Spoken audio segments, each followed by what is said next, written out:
In 2019, 20 adults moved into an NIH metabolic ward. Each ate 2 diets for 2 weeks, one unprocessed, one ultra-processed. They could eat as much as they wanted. On the ultra-processed diet, they ate about 500 extra calories a day and gained weight. Yet they reported no greater hunger and no less fullness. Same appetite, more food. That is our mystery. Every participant tried both diets in randomized order. The food offered was designed to match calories and major nutrients as closely as practical. During the ultra-processed weeks, average body weight rose by about 0.9 kilograms. During the unprocessed weeks, it fell by roughly the same amount. The first clue was sitting on the clock. The ultra-processed diet was eaten at about 48 calories per minute. The unprocessed diet, about 32. Measured by weight, the difference was smaller, roughly 37 grams per minute against 30. Faster, yes. Twice as fast, no. But fast enough to change what happened over an entire day. Every food has 2 useful speeds. The first is physical, how many grams your mouth can process in a minute.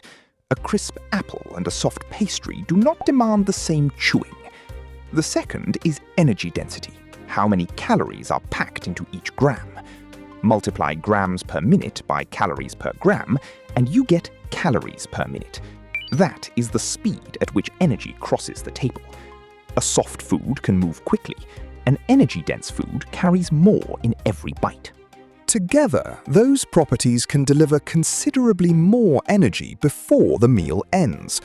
Researchers tested this more directly in 2022. 50 adults ate soft and hard versions of minimally processed and ultra-processed lunches.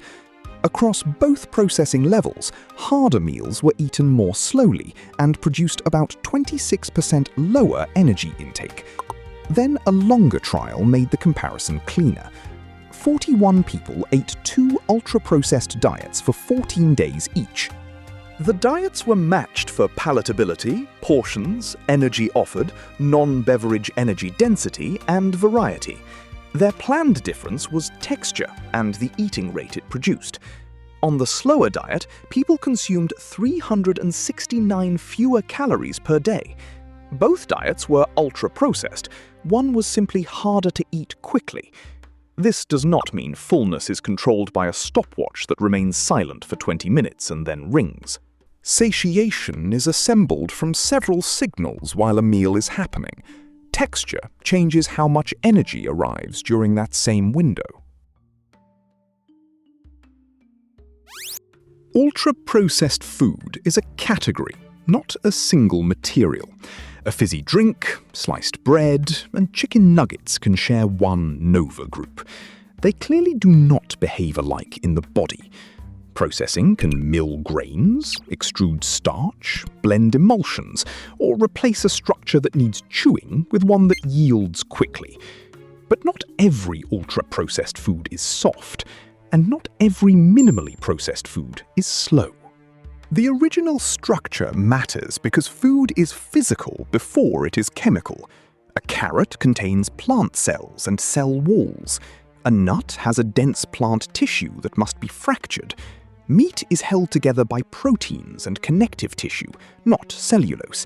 These are different materials, but each gives the mouth and digestive system some work to do. Grinding, cooking, puffing, or blending can reduce that work. This may make food safe, affordable, or possible to eat. It can also create a texture that disappears quickly while carrying substantial energy. This is why the processing label alone cannot explain the NIH result. It points toward a cluster of properties. Texture and energy density tell us how some of those properties can alter intake. Eating does not stop at the border of hunger. Food also has reward value, how strongly we want it, choose it, and learn to return to it. In a 2018 human study, people were willing to pay more for foods combining fat and carbohydrate. Those foods also produced a reward-related brain response larger than researchers predicted from energy density. The measurement was an fMRI signal. It was not a camera recording a dopamine explosion. A later mouse study went deeper. In mice, fat and sugar recruited largely separate gut-to-brain pathways. Together, they produced a stronger dopamine response and promoted overeating. That is a useful mechanistic model. It is also a mouse experiment. It does not prove that every pastry presses two simple buttons in every human intestine. Humans do show adaptation to repeated exposure. In 2023, healthy adults added 2 snacks per day to their normal diet for 8 weeks. One group received snacks high in fat and sugar. The comparison group received snacks low in both. The high-fat, high-sugar group did not gain significant weight, but their preference for low-fat food decreased, neural responses to food cues and milkshake receipt increased, and reward-related learning changed. That does not demonstrate permanent damage, and the intervention was not a test of every ultra-processed food. It shows that repeated exposure can tune what the brain learns to value. Hunger asks whether fuel is needed. Reward helps decide which food is worth pursuing. They speak to each other, but they are not the same question. The practical answer is not to fear every food made in a factory. In a 2025 trial, adults followed healthy eating guidance using either minimally processed or mostly ultra-processed food.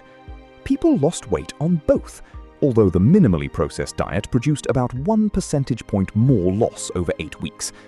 Nutritional quality still mattered. Processing level also carried information. Neither result turned a supermarket label into destiny. The strongest lever in the evidence we have followed is energy intake rate. Foods that naturally require more chewing tend to slow a meal.